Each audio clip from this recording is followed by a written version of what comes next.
Yes, everybody, Russ and the West Ham Network, a miserable Monday, but we've got the Hammer Sellers in association with the KUMB.com boys. Lunchtime, did a little debrief session. Is there method in Lopetegui's madness? Possibly.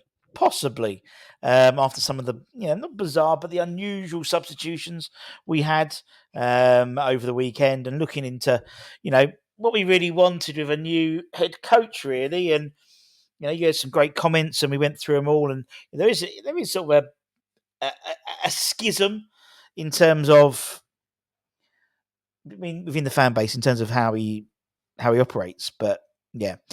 And then this morning, Anton spoke about Nicholas Füllkrug in terms of the likelihood of when he is going to be back from injury, which is something we covered on Friday, but a little bit more information emerged over the weekend. So plenty to get through, and let's start. Let's start with a bit of transfer news, a bit of rumours. Now, in terms of the next sort of set of transfer and the next evolution of the squad, I know we haven't finished this one, but it seems we're planning for the next one already, with the likes in the summer of people like Danny Ings, Antonio, both both out of contract. Sufau out of contract, Cresswell out of contract, Fabianski out of contract. That's five first teamers already who are out of contract already. So it's there's going to be not as such a major rebuild, but there'll be some development in the side. And it seems though potentially Juan Luis Sanchez could be a potential name to add to the list of incomings potentially for West Ham. We're apparently in a battle with Arsenal and Liverpool to secure the services of the Sevilla player, a right winger by trade, but he's more than capable of playing right wing back and right back as well. And I mean, Liverpool view him as a potential replacement for Trent Alexander-Arnold if he moves on. Sevilla apparently willing to consider offers for the 21-year-old at around £21 million. The fact is he's a very versatile player, has a lot of potential. With the likes of Liverpool and Arsenal obviously interested in him, it's going to make it hard for the Hammers. But I think also you look at the side now and you're thinking the players we've brought in terms of guys like Crescencio Silva, we've got Luis Guilherme as well, sort of the next ones to step up. Do we really need another right-sided midfielder, maybe more considered the right-back option, particularly, I think, with how well Wan-Bissaka can deputise at left-back role. I'm not saying he's the answer on the left-back, but having players who can play in a number of positions is favourable for someone like Lopetegui, as he's trying to move the pieces around, it seems. He still runs out with Sevilla in 2026, and apparently La Liga outfit might demand a substantial fee before he enters the final year of his contract. Maybe West Ham could leverage the fact that offering him more regular first-team football, and probably more likely than Arsenal and Liverpool potentially. The fact is Gino Lopetegui was somewhat of a cult manager. I said cult manager in Sevilla, so that might bear some weight as well. He's a Spanish. I know actually so is what's his face, isn't he, from Arsenal, but maybe there's that connection potentially. He's likely to get more game time at West Ham than he is at Liverpool or Arsenal. But whether that's we stamp up the money, whether they stamp up the happy he wants to come to us, we'll wait and see. But interesting, very interesting player. Let's see.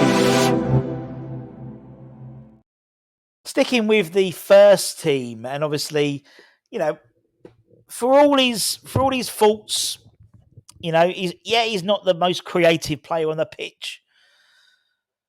Yes, he can be frustrating.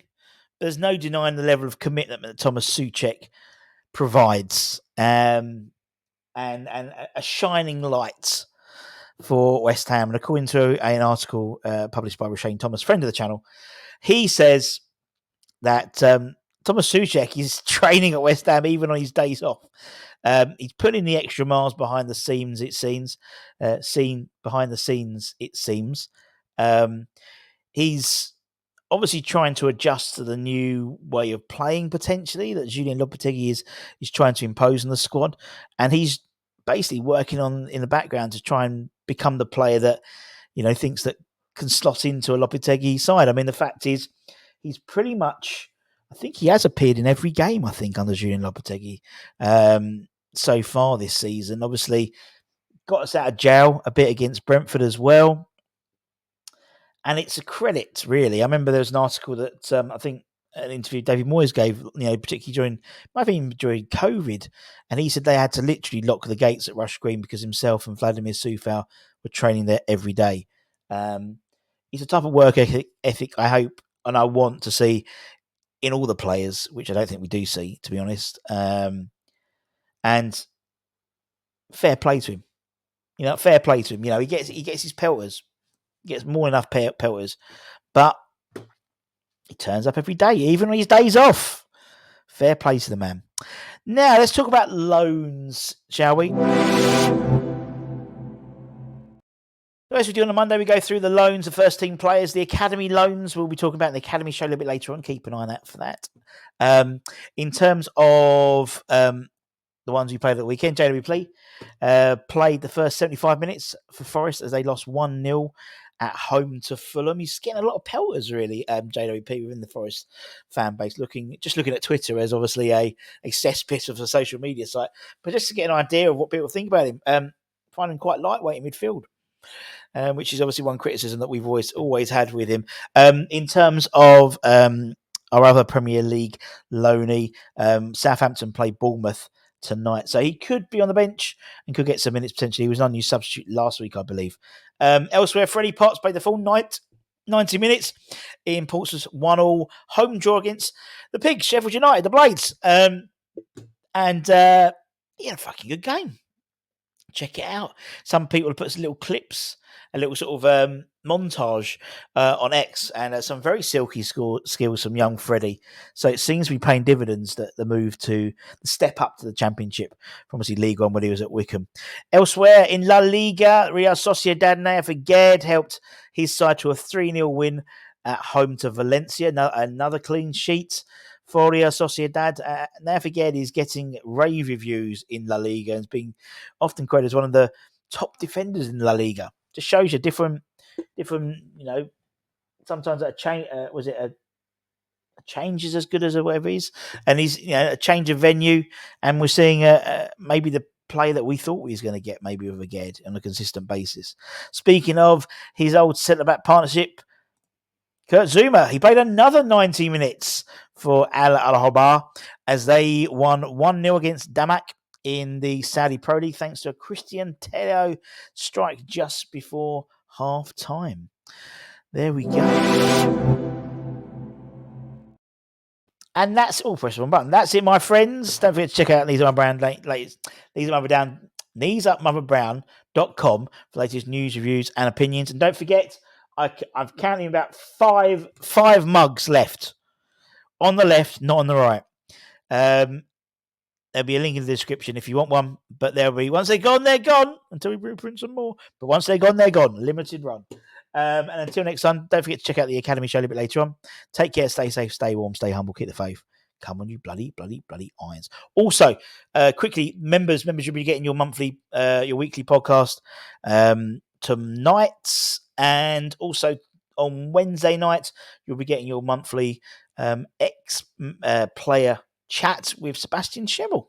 So that'd be nice. Keep an eye on the channel for the main channel because we've got some cracking interviews set up, particularly one in about a week's time. Absolute chef's kiss. Much love. Bye-bye.